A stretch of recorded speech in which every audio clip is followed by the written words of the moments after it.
Now with this homemade bread, an incredible secret that bakeries don't tell you. In a bowl, I add 240 milliliters of warm milk, 10 grams of dry yeast, 1 tablespoon of sugar, and 1 teaspoon of salt. I mix everything well until the ingredients are completely dissolved. Now I have 500 grams of all-purpose flour, which I add gradually to the bowl. I mix well as I slowly incorporate the flour into the liquid mixture. I've added part of it already, now I add the rest of the flour and continue mixing. Little by little, the dough starts to take shape and becomes more homogeneous. At this point, I put the spoon aside and start kneading with my hands, working the dough just like this. The dough is now well combined, and I make sure all the flour is incorporated. Now I add 30 milliliters of oil to the dough.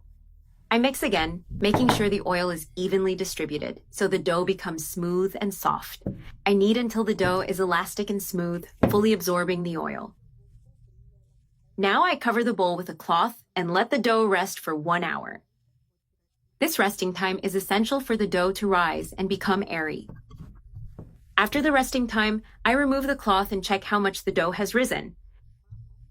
Now, I transfer it to the work surface and start flattening it with my hands. I gently press it down to make it easier to work with. Using a knife, I divide the dough into 6 equal pieces. I cut precisely to ensure all pieces are the same size. Now, I take one piece and start shaping it into a ball. I repeat this process with each piece of dough.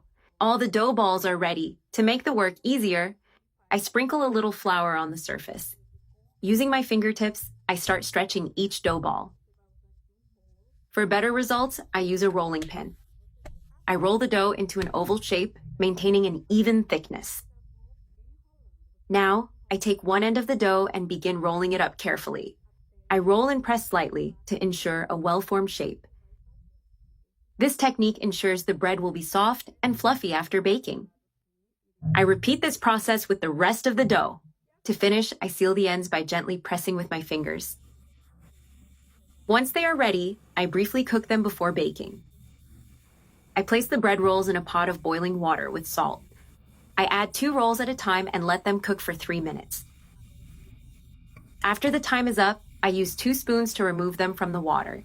I transfer them directly to a greased baking tray. I repeat the same process with the remaining rolls, one by one. Now that they're all on the tray, I take a knife and make small cuts on the top of each roll. I bake them in a preheated oven at 200 degrees until they are golden brown. The rolls are ready. I take them out of the oven and look at how beautiful they turned out. Golden, soft, and with a slightly crispy crust. The inside is super airy and fluffy. Look at how soft it is. Simply spectacular. An amazing homemade bread?